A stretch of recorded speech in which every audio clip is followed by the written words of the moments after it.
Okay, तो last में हमने जो टॉपिक देखा था वो देखा था, एक रेट लॉ देखा था और दूसरा लॉ ऑफ मास एक्शन देखा था। एक जो है वो थ्योरेटिकल है, दूसरा जो रहेगा वो एक्सपेरिमेंटल है। हमको जाना किसके हिसाब से है? एक्सपेरिमेंटल के हिसाब से। फिर मैंने ये भी बताया था कि जो रेट होता है वो फाइंड कैसे करेंगे। सपोज दो रिएक्टेंट हमने यूज किए तो क्या होगा, एक रिएक्टेंट का कॉन्सेंट्रेशन कांस्टेंट रखेंगे और दूसरे को चेंज करेंगे, और ये ऑब्जर्व करेंगे कि उसका रेट जो रहेगा वो किस प्रकार से चेंज हो रहा है। तो यहाँ से हम ये देख सकते हैं कि उसका ऑर्डर फाइंड करेंगे एक्स और वाई का। याद तक हुआ था ना, संडे को पढ़ा था हमने, जो थे उनकी बात कर रहा हूँ मैं, ठीक है, बाकी वाले देखने का काम करना है, ठीक है। तो संडे को हमने देखा था कि रेट किस प्रकार से फाइंड करेंगे और वहां से ऑर्डर को किस प्रकार से फाइंड करेंगे, ठीक है। अब इनमें से जो रेट लॉ होता है वो यहाँ से हम लोग आगे कंटिन्यू करने में हेल्प करेगा। दो बातें, पहली बात तो यहाँ पे हाइपोथेटिकल रिएक्शन लिखता हूँ R is converted into P, ठीक है, क्योंकि आपके सिलेबस में जो दिया हुआ है अभी डेरिवेशन वो ओनली वन रिएक्टेंट के हिसाब से है। तो यहाँ पे एक रिएक्टेंट है और एक प्रोडक्ट है। सपोज मैं यहाँ पे A प्लस बी लिखता हूँ तो कितने रिएक्टेंट हो जाएंगे? दो। तो आपके लिए जो डेरिवेशन दिया हुआ है वो वन के हिसाब से दिया हुआ है, तो हम उसके हिसाब से जाएंगे। टेक्स्ट बुक है तो क्लोज करोगे तो ज्यादा अच्छा रहेगा, ठीक है, और कॉपी भी। तो R is converted into P। अब इसके लिए मुझे रेट एक्सप्रेशन लिखना है। दो बातें, एक रेट एक्सप्रेशन, दूसरा रेट लॉ, दोनों अलग अलग है, ठीक है। तो पहले मैं बात करता हूँ रेट एक्सप्रेशन की, कि रेट एक्सप्रेशन जो रहेगा वो किस प्रकार से होना चाहिए। तो फर्स्ट थिंग मैं यहाँ पे लिखता हूँ rate expression, rate equals to minus change in concentration of reactant at time dt। तो dt का मतलब होता है चेंज इन टाइम, और d कॉन्सेंट्रेशन ऑफ R का मतलब होता है change in concentration of reactant. तो ये है हमारा रेट एक्सप्रेशन। नेगेटिव साइन किसके लिए यूज करते हैं? रिएक्टेंट के लिए, और पॉजिटिव साइन यूज करेंगे प्रोडक्ट के लिए, क्योंकि रिएक्टेंट का कॉन्सेंट्रेशन कम होता है और प्रोडक्ट का कॉन्सेंट्रेशन बढ़ता है, ठीक है। This is rate expression one. फिर यूज करते हैं रेट लॉ। रेट लॉ क्या बोलता है? Rate of reaction is directly proportional to concentration of reactant to the power x। ये x जो रहेगा वो कहां से मिलेगा? इक्वेशन देख के मिलेगा या एक्सपेरिमेंट से मिलेगा? एक्सपेरिमेंट। और इस x को बोलते हैं ऑर्डर ऑफ रिएक्शन। एक ही रहेगा तो x, दो रहेगा तो x प्लस वाई, तीन रहेंगे तो x plus y plus z। तो ये मान के चलते हैं कि यार x is a order of reaction. इसको हटाना है तो ये बन जाएगा rate equals to k into concentration of reactant का पावर x, और ये रहेगा मेरा इक्वेशन नंबर 2। कितने इक्वेशन हो गए? कुछ फॉन्ट साइज बढ़ाना है? ओके, ठीक है, क्लियर है, हो गया। तो दो इक्वेशन हमने लिख लिए। इन दोनों को कंबाइन करेंगे तो क्या होगा? Minus d concentration of R upon dt equals to k into concentration of R का पावर x। हो गया, ये हमारा कंबाइन इक्वेशन है, ठीक है। अब क्वेश्चन ये आता है हम इंटीग्रेशन क्यों करेंगे? कब करते हैं इंटीग्रेशन?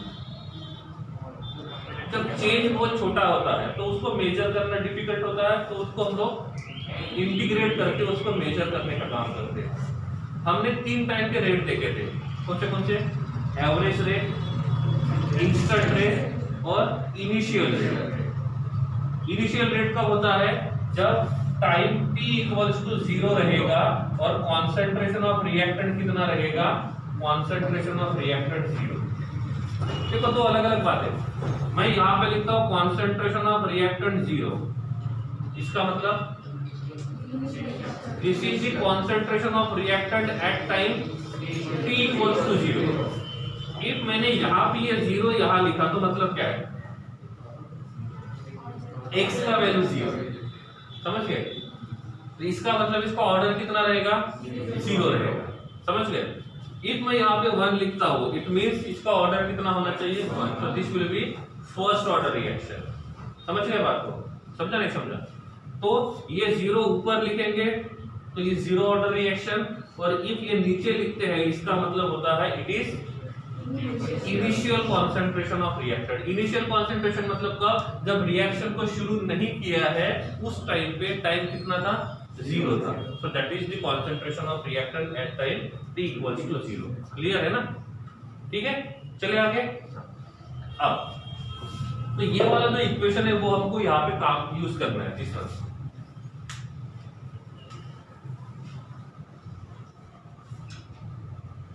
ये ब्रश है, पेन नहीं, ठीक है। चलो case 1 for zero order reaction.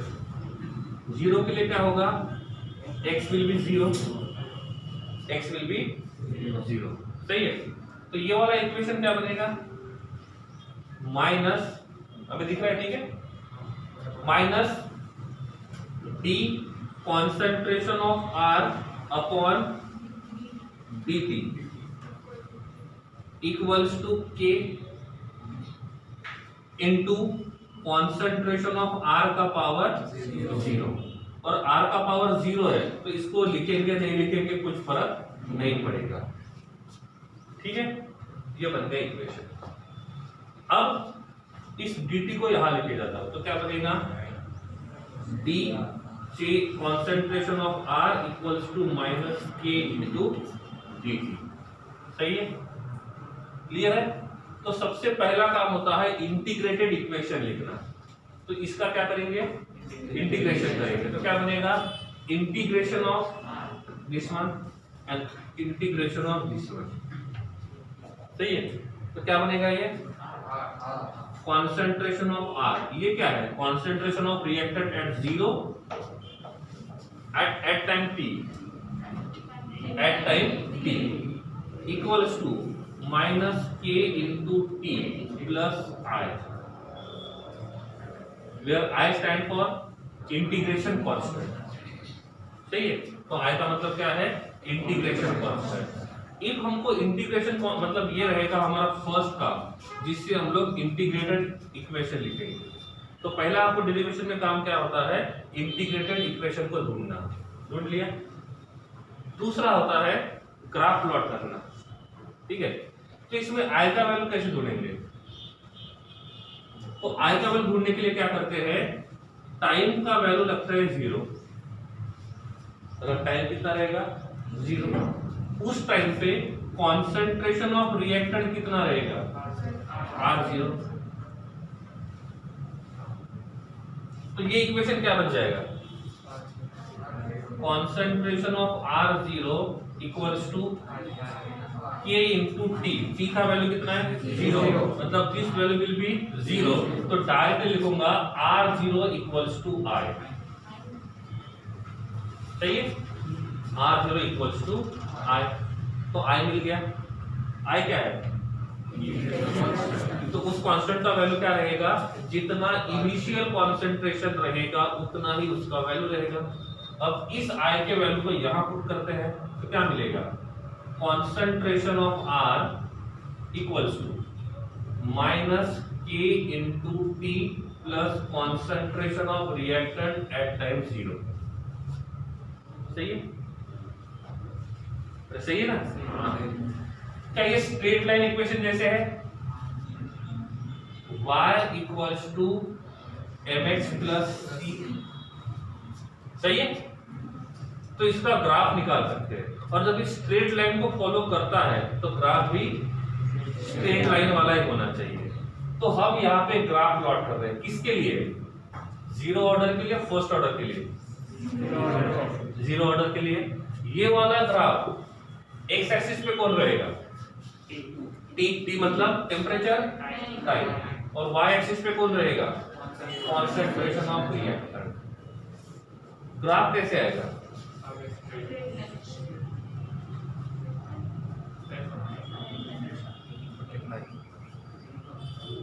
Equal, increasing, decreasing, ऐसे छोटे बच्चों वाला क्वेश्चन है। Reactant is converted into product, time 0 था मतलब रिएक्शन शुरू नहीं हुआ था, तब हमने रिएक्टेंट के पार्टिकल्स यूज किए थे 100, तो प्रोडक्ट कितना रहेगा 100 नहीं रहेगा। अरे टाइम 0 मतलब रिएक्शन शुरू ही नहीं किया तो प्रोडक्ट कहाँ बनेगा। अब हुआ 30 सेकंड के बाद, इसके बच गए 80, तो ये कितने बन गए। अब मैंने बोला 50 सेकंड के बाद ये बच गए 70 और ये हो गए 30। मतलब टाइम बढ़ते जाता है तो कॉन्सेंट्रेशन ऑफ रिएक्टेंट कम होता है और कॉन्सेंट्रेशन ऑफ प्रोडक्ट। बोल सकते हो नहीं बोलोगे जब मैं कंटिन्यू करूं। अरे बोलोगे नहीं बोलोगे। आपका भी आवाज आएगा, अच्छा है, गंदा देख लेना आवाज आए कि नहीं है। टाइम बढ़ेगा तो कॉन्सेंट्रेशन ऑफ रिएक्टेंट कम होगा और कॉन्सेंट्रेशन ऑफ प्रोडक्ट बढ़ेगा। छोटे होते तो क्या करते हैं, जब कोई फोटो निकाल रहे किसी फंक्शन में तो ऐसे देखते रहते हैं मैं वहां पे दिखाता, वैसे ही आप भी बोल सकते हो, मेरा भी आवाज आया था। ठीक है, यूट्यूब पे ऊपर है ये, क्या पता है मूवी कौन सा रिलीज हुआ वो पता होता है। ठीक है, तो ये है इसका टी और आर वाला। तो ये वाला ग्राफ जो रहेगा ये ऐसे आएगा, सही है। क्या यहाँ पे जो कॉन्सेंट्रेशन ऑफ रिएक्टेंट रहेगा इसको मैं इनिशियल कॉन्सेंट्रेशन बोल सकता हूँ? नहीं। क्यों? इनिशियल का मतलब टाइम 0 होना चाहिए। क्या मैं इसको बोल सकता हूँ? तो मैं इसको बोल सकता हूँ R0। और वैसे भी ये इंटरसेप्ट है और आप मैथ वाले तो बताने की जरूरत नहीं है कि इंटरसेप्ट क्या होता है, स्लोप क्या होता है। तो this is the graph for 0 order reaction when concentration of reactant versus time। इसको निकाल देता हूं, इसका काम हो गया। अब यहां पे मैं दूसरा ग्राफ निकालता हूं, rate of reaction versus concentration of reactant। ये ग्राफ कैसे आएगा? कितने ऑप्शन है? 3। एक दिमाग उड़ेगा, नीचे जाएगा, या तो वो ऐसे जाएगा। 4 ऑप्शन है, 3 ही ऑप्शन है। चौथा ऑल ऑफ दीज क्या होगा? अब देखो A is directly proportional, A को बढ़ा रहा है तो B बढ़ रहा है, मतलब डायरेक्टली इनवर्सली दोनों बढ़ेंगे। एक को बढ़ा दिया, B को कम किया, इनवर्सली हो गया। अब A को बढ़ाया लेकिन B पे इफेक्ट नहीं पड़ रहा है, मतलब A के मतलब B जो रहेगा वो A के ऊपर डिपेंड। इसका मतलब इट इज इंडिपेंडेंट। आप उसको घटाओ या बढ़ाओ कुछ फर्क पड़ने वाला नहीं है। हम जो रिएक्शन देख रहे हैं वो कौन से ऑर्डर की है? 0 ऑर्डर का मतलब होता है उस रिएक्शन का रेट उस रिएक्टेंट के कॉन्सेंट्रेशन के ऊपर डिपेंड रहेगा कि नहीं रहेगा। यहाँ पे ये वैल्यू कितना आएगा? 0 आएगा। इसका मतलब ये होता है कि इस रिएक्शन का रेट जो रहेगा वो इस रिएक्टेंट के कॉन्सेंट्रेशन के ऊपर डिपेंड नहीं है। डिपेंड नहीं है, इंडिपेंडेंट है, सही है ना। डिपेंड नहीं है मतलब इंडिपेंडेंट है, और इंडिपेंडेंट का मतलब आप इसको घटाओ या बढ़ाओ इसको कुछ फर्क नहीं पड़ेगा। समझ रहे बात को? मतलब ये ग्राफ ऐसे आ सकता है। क्लियर है? नहीं समझा? कितने ग्राफ हो गए? 2। इक्वेशन कितने हो गए? 2। पहला और ये दूसरा। ये दूसरा वाला जो इक्वेशन रहेगा इसका काम क्या है? ग्राफ निकालना। तो दूसरे वाले इक्वेशन का काम कौन सा है? ग्राफ निकालना। तो पहला हमारा इंटीग्रेटेड इक्वेशन है और दूसरा इक्वेशन कौन सा है? स्ट्रेट लाइन वाला, जहां से हमको ग्राफ निकालना है। सही है। तीसरा इक्वेशन हमको बनाना है जिसमें हमको रेट कांस्टेंट फाइंड करना है। इनमें से कौन सा रेट कांस्टेंट है? कौन है? K is a rate constant. क्यों? क्योंकि हमने रेट फाइंड करने के लिए उसको कांस्टेंट यूज किया, तो K को बोलेंगे रेट कांस्टेंट। वो कैसे फाइंड करेंगे? K को एक साइड में रखते हैं, बाकी को इधर लेके आते हैं। क्या बनेगा? Concentration of R minus concentration of R0 upon T equals to minus K। हमको प्लस K करना है, तो प्लस को माइनस, माइनस को प्लस कर दो, तो क्या बनेगा? K equals to concentration of R0 minus concentration of R upon T। ये बन गया आपका थर्ड वाला। अब इसके ऊपर क्वेश्चन क्या आएगा, वो आपको रिएक्टेंट का इनिशियल कॉन्सेंट्रेशन देंगे और वो आपको बोलेंगे कि इतने टाइम के बाद उस रिएक्टेंट का कॉन्सेंट्रेशन इतना मिला, और पूछेंगे क्या के का वैल्यू। बहुत डिफिकल्ट है, सही है ना। क्या हुआ, आपको इनिशियल कॉन्सेंट्रेशन दिया हुआ है, एक पर्टिकुलर टाइम के बाद उस रिएक्टेंट का कॉन्सेंट्रेशन कितना रहेगा वो दिया है, और आपको पूछा है के का वैल्यू क्या रहेगा। और के क्या है, रेट कांस्टेंट, और रेट कांस्टेंट का यूनिट क्या होता है वो लिख के दिया था लास्ट टाइम, मोल पर लीटर का पावर 1 माइनस n, और सेकंड इनवर्स, और n का मतलब बोला था ऑर्डर ऑफ रिएक्शन। तो इसका ऑर्डर ऑफ रिएक्शन कितना है 0, मतलब इसके लिए जो n का वैल्यू रहेगा वो कितना रहेगा 0 रहेगा। समझ गए बात। कभी कभी ऐसा होता है उस रिएक्शन का ऑर्डर क्या है ये आप लोग इस k के वैल्यू से फाइंड कर सकते हो। क्या बोला मैंने, रेट ऑफ रिएक्शन आप k के वैल्यू से फाइंड कर सकते हो। k के वैल्यू से मतलब इस k का जो वैल्यू रहेगा उसका यूनिट कैसे है, समझ गए। इसका यूनिट क्या था जनरल, मोल पर लीटर का पावर 1 माइनस n और second inverse. If n equals to 0 लेता हो, मतलब ये रिएक्शन कौन सा है 0 ऑर्डर, तो n का वैल्यू 0 हो गया, तो यूनिट क्या हो गया मोल पर लीटर का power 1 into second inverse. If मैंने n इक्वल्स टू 1 लिया तो क्या हुआ 1 माइनस 1 0, तो इसका बन जाएगा सेकंड इनवर्स। अब मैंने बोला ये रिएक्शन सेकंड ऑर्डर है, तो क्या होगा ये बन जाएगा मोल पर लीटर का पावर -1, और ये बनेगा सेकंड इनवर्स। सही है, मतलब k का यूनिट किलो के लिए डिफरेंट है, तो आप k के यूनिट से भी पता लगा सकते हो कि उस रिएक्शन का ऑर्डर क्या है। कभी कभी ऐसा होता है रिएक्शन में कहीं पे लिखा नहीं होता है कि ये फर्स्ट ऑर्डर है कि सेकंड ऑर्डर है, और आपको बोलेंगे कि आपको ये फाइंड करना है। फिर मन में क्वेश्चन आता है फॉर्मूले तो हमारे पास फर्स्ट का भी है, सेकंड का भी है, 0 का भी है, अब किसको यूज करें, क्वेश्चन में कुछ लिखा हुआ नहीं है। तो ऐसे टाइम पे ये जो k होता है रेट कांस्टेंट होता है, इसके जो यूनिट्स रहेंगे वो आपको ये बताने का काम करेंगे कि उस रिएक्शन का ऑर्डर क्या है। समझ गए बात को। तो कभी ऐसा लगे कि क्वेश्चन से ये कंफर्म नहीं हो रहा है कि उस रिएक्शन का ऑर्डर क्या है, तो कुछ नहीं करने का, इस k का यूनिट देखने का, और k के यूनिट से पता चल जाएगा कि उसमें एग्जैक्टली ऑर्डर क्या होना चाहिए। क्लियर है, तो ये हो गया k का वैल्यू। अब बात आती है लास्ट की। लास्ट में हमको ढूंढना है half life time. Half life time मतलब जितना इनिशियल था उसका आधा होना है, सही है ना। एक टैंक है पानी का 100 लीटर का, उसको भर दिया, कितना टाइम लगा वो मेजर नहीं कर रहे हैं, मशीन को बंद कर दिया। अब उस 100 को 50 होने के लिए 1 आवर लग रहा है, उस 100 लीटर को 50 लीटर होने के लिए 1 आवर लग रहा है। इसका मतलब उस टाकी को आधा होने के लिए कितना टाइम लग रहा है 1 आवर। इसका मतलब उसका हाफ लाइफ टाइम कितना हो गया 1 आवर। तो हाफ लाइफ टाइम सिंपल है, जितना इनिशियल में था उसका आधा करना है। समझ गए बात को। तो उसको आधा करने के लिए जो टाइम लगेगा that is called as half life time. ठीक है, अब मैंने बोला इनिशियल कॉन्सेंट्रेशन इतना था at time t equals to 0। तो जब t हाफ हो जाएगा तब इसका कॉन्सेंट्रेशन कितना रहेगा ना? कितना रहेगा 200 या 50 रहेगा।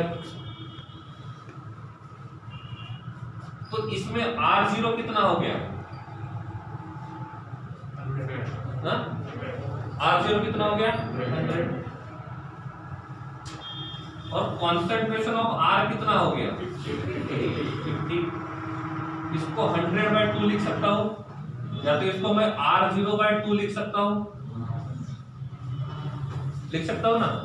जब t जब हाफ हो जाएगा तो उस टाइम पे उस रिएक्टेंट का कॉन्सेंट्रेशन कितना रहेगा, जितना उसका इनिशियल कॉन्सेंट्रेशन था उसका आधा हो गया।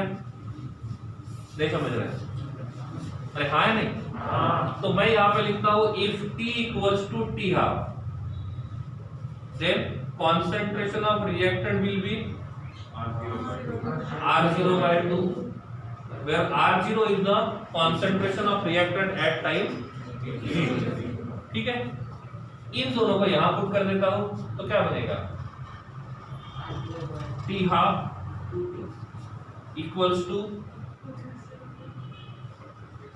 R0 minus R0/2 divided by K। सही है, अरे हाँ नहीं, तो इसको लिखेंगे T12 equals to concentration of R0/2K। ये आपका चौथा काम है, क्या फाइंड करना, हाफ लाइफ टाइम का फॉर्मूला मिल गया, हाँ नहीं। अब मैं आपको यहाँ पे एक ग्राफ और निकालने के लिए बोलता हूँ, और ये वाला जो ग्राफ है वो है T12 वर्सेस R0। कैसे आएगा, इंक्रीजिंग, डिक्रीजिंग या कांस्टेंट, इंडिपेंडेंट। T12 और कॉन्सेंट्रेशन ऑफ R0,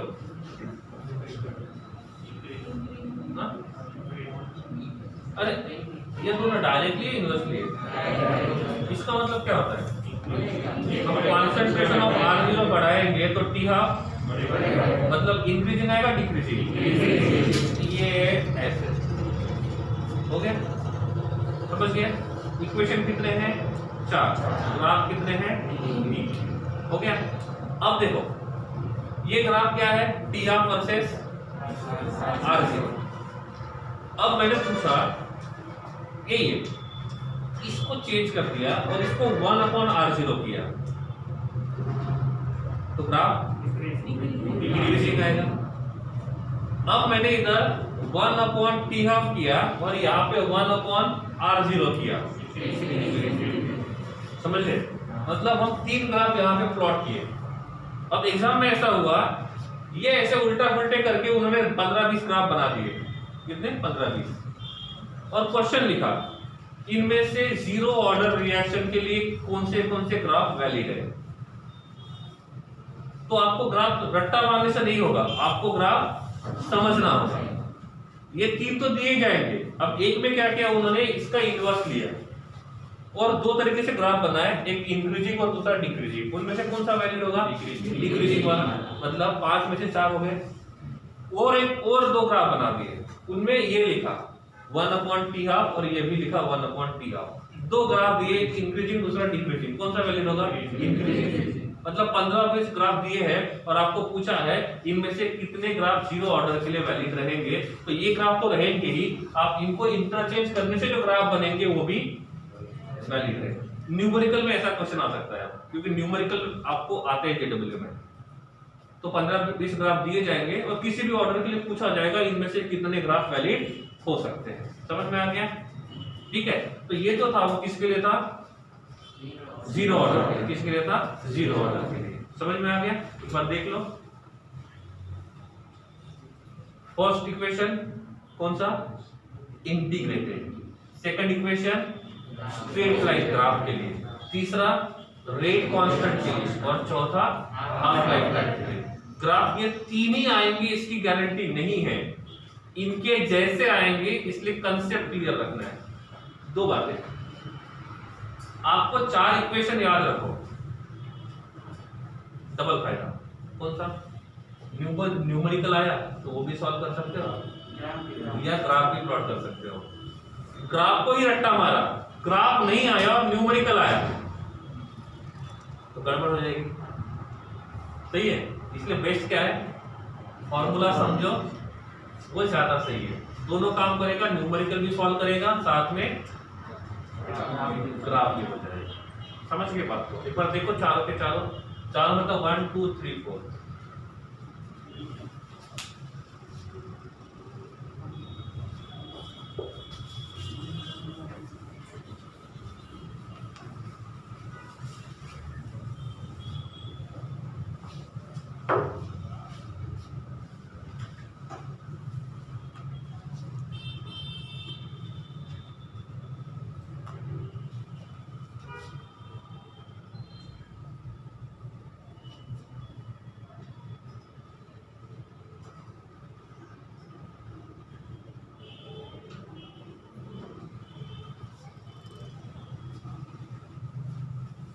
क्लियर है? चलिए आगे, ये केस 1 था, केस 2, केस 1। अब देखते हैं केस 2। x का वैल्यू कितना लेना होगा? 1। इसका मतलब इसका ऑर्डर क्या रहेगा? 1। तो ये वाला इक्वेशन क्या बनेगा? Rate is directly proportional to concentration of reactant का पावर, मतलब कंसंट्रेशन के ऊपर इस रिएक्शन का रेट डिपेंड रहेगा नहीं रहेगा? मिल गया ग्राफ, मिल गया ग्राफ। तो क्या बनेगा? Rate of reaction is directly proportional to concentration of reactant का पावर 1। तो हम यहाँ पे पहला ग्राफ निकालेंगे, यहाँ पे लिखेंगे रेट ऑफ रिएक्शन और इसमें रहेगा कंसंट्रेशन ऑफ रिएक्टेंट। इसमें क्या था? इंडिपेंडेंट। इसमें क्या होगा? डिपेंडेंट। बढ़ेगा कम होगा? मतलब कंसंट्रेशन ऑफ रिएक्टेंट जितना ज्यादा रहेगा उतना रेट ऑफ रिएक्शन ज्यादा रहेगा। तो ग्राफ ऐसे होगा, मतलब 0 के लिए अलग है, फर्स्ट के लिए अलग है, सेकंड के लिए अलग रहेगा, थर्ड के लिए भी अलग रहेगा। ये तो हुई पहली बात। अब लिखता हूं मैं ये वाला इक्वेशन, क्या रहेगा? Minus d change in concentration of R upon dt equals to K into R। R लिखो ना लिखो? लिखना होगा। क्यों? क्योंकि उसका पावर 0 नहीं है। ओके, थोड़ा सा मॉडिफाई कर देता हूं। D change in concentration of R upon concentration of R equals to minus K into dt। इसका डेरिवेशन इंटीग्रेशन करते हैं। कैसे? ऐसे। हो गया? क्या आएगा? ln में लेना है तो ln R equals to minus kd plus R। ये हमारा पहला काम हो गया। कौन सा? इंटीग्रेटेड हो गया। यहाँ पे I क्या है?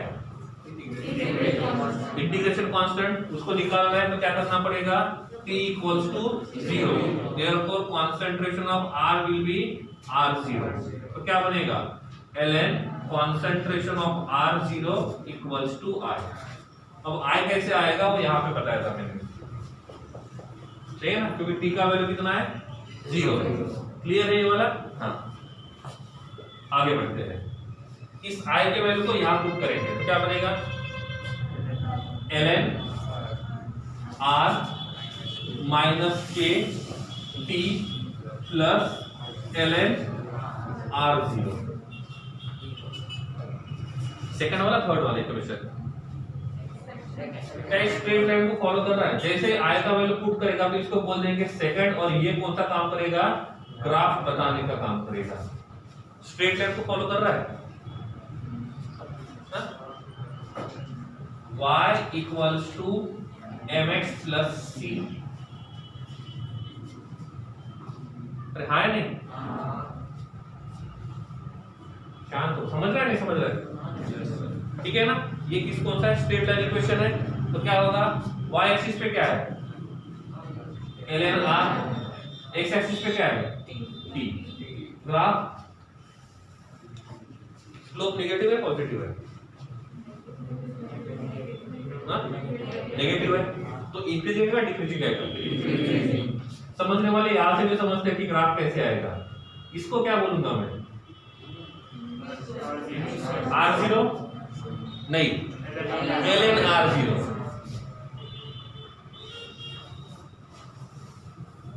और यहां पे क्या मिलेगा? स्लोप मिलेगा। हो गया ग्राफ? हो गया? तो दोनों का ग्राफ सही है। 0 में भी ग्राफ डिक्रीजिंग आया था, फर्स्ट में भी ग्राफ सेम ही हुआ नहीं। ये है concentration of reactant versus phase. ये है concentration ln of concentration of reactant versus phase. दोनों अलग है, भले वो दिख सेम रहे हैं लेकिन उनके जो y एक्सिस है वो दोनों का अलग अलग है। इसका मैंने बोला था इफ रिएक्शन चेंज होता है, ऑर्डर चेंज होता है तो ग्राफ भी चेंज होगा। क्लियर हो गई? कितने बातें क्लियर हो गई? 2। तीसरा काम क्या करना है? K का वैल्यू ढूंढना है। क्या होगा? ln concentration of R minus ln concentration of R0 divided by T equals to minus K. Therefore, K equals to ln concentration of R0 minus ln concentration of R divided by T. Otherwise, k equals to ln r0 upon r, okay, और इसको 1/t चलेगा, सही है। ln को log में लिख सकता हूं, तो इक्वेशन क्या बनेगा, k equals to 2.303 upon t log concentration of r0 upon concentration of r। ये आपका तीसरा काम हो गया। इसके हिसाब से कोई ग्राफ नहीं बनेगा, ठीक है। चौथा ग्राफ क्या करना पड़ेगा, हाफ लाइफ है, तो क्या लिखूं मैं, t का वैल्यू t हाफ और कॉन्सेंट्रेशन ऑफ रिएक्टेंट कितना रहेगा, r0/2, क्या रहेगा, r0/2। तो कैसे लिखेंगे फिर, इसको लिखेंगे t half equals to 2.303 divided by k, 2.303 divided by k log r0 as it is divided by r0/2, तो ये बन जाएगा t half equals to 2.303 upon k into log of 2, log of 2 कितना होता है 0.3010। कृपया કરી 2 મિનિટ સૂચના સાંભળશો। નમસ્કાર વિદ્યાર્થી મિત્રો, આજે પ્રથમ દિવસ છે અલ્ટ્રાવિઝન પરિવાર તરફથી આપનું હાર્દિક સ્વાગત છે। કોવિડ-19 ને લઈ સરકારશ્રીની ગાઈડલાઇન્સનું પાલન કરીશું। ખાસ દરેક વિદ્યાર્થી મિત્રો જ્યારે સ્કૂલે આવો ત્યારે ફરજિયાત માસ્ક, સેનિટાઈઝર, થર્મલ ગન, તાપમાન મપાવી સ્કૂલમાં એન્ટ્રી કરશો। ખાસ સવારે સ્કૂલે આવતી વખતે અને અત્યારે છૂટતી વખતે કોઈ પણ જગ્યા પર ટોળાવળી ઊભા ના રહેવું। ખાસ તમારી શારીરિક તબિયત સારી ના હોય, તાવ, શરદી, ઉધરસ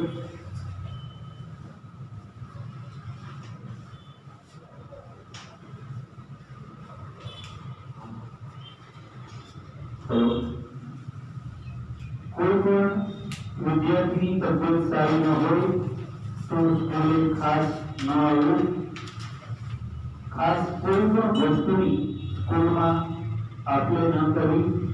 પોતાનો નાસ્તો, પોતાની પાણીની બોટલ સાથે રાખવી અને ખાસ વારંવાર સેનિટાઈઝર અથવા દરેક ફ્લોર પર સાબુની સુવિધા કરેલ છે। તો ખાસ કોવિડ-19 ને ધ્યાનમાં લઈ થોડી પરિસ્થિતિને ગંભીર માની પોતાના સ્વાસ્થ્યનું ध्यान રાખીશું। સાથે સાથે સ્કૂલના નિયમ, સરકારશ્રીના નિયમને પાલન કરીશું। આપનું સ્વાસ્થ્ય એ અગત્યનું છે। સાથે સાથે ભણતરની બાબતમાં પણ આપણે ક્લાસની અંદર સોશિયલ તેમજ ફિઝિકલ ડિસ્ટન્સ જળવાય તેની તમામ સુવિધાઓ કરેલ છે। તો દરેક વિદ્યાર્થીએ ક્લાસની અંદર પણ બને ખાસ માસ્ક ન કાઢવું અને ખાસ આવતી વખતે અને જતી વખતે પાર્કિંગમાં પણ તમારા મિત્રો સાથે ટોળે વળીને ઊભું ના રહેવું। તો બસ આ સૂચનાનું પાલન કરી વ્યવસ્થિત શિક્ષણને પ્રાપ્ત કરી સફળતા મેળવી એવી જ અલ્ટ્રાવિઝન પરિવારની તમામ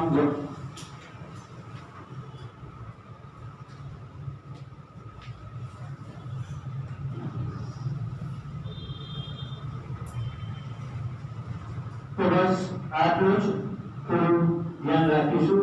તમામ વાળા વિદ્યાર્થી મિત્રોને અલ્ટ્રાવિઝન પરિવાર તરફથી શુભકામના। ફરી કાલે મળીશું। સૂચનાનું પાલન કરી યોગ્ય ટાઈમ સ્કૂલે પધારશું। Thank you. ठीक है, देखो तो हमने 2 ग्राफ बनाए। अब मैं आपको पूछता हूँ, यहाँ पे मुझे तीसरा ग्राफ बनाना है। और वो ग्राफ मुझे कौन सा ग्राफ बनाया था, टी हाफ वर्सेस R0। तो यहाँ पे जो टी हाफ वर्सेस R0 का जो ग्राफ रहेगा वो कैसे रहेगा,